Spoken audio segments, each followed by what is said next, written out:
Plivanje u otvorenoj vodi, inače prekrasan sport, prekrasan. Puno bolje nego bazensko plivanje, niste izloženi kemikalijama. Čak i ako imate neko mjesto kao što je Jarun, još uvijek je Jarun čistiji nego što je kupanje, plivanje u gradskim bazenima.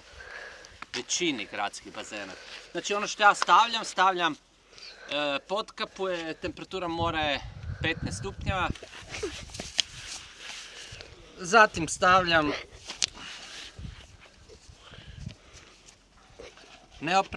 silikonsku kapu, Ironman Slovenija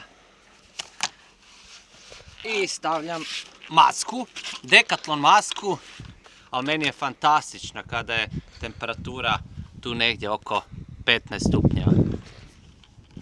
Zato što me štiti od hladnoće za sinuse, mogu ostati pri temperaturi od 15 stupnjeva 60 minuta u vodi, a neopren mi štiti me da ne gubim temperaturu, dubinsku temperaturu tijela.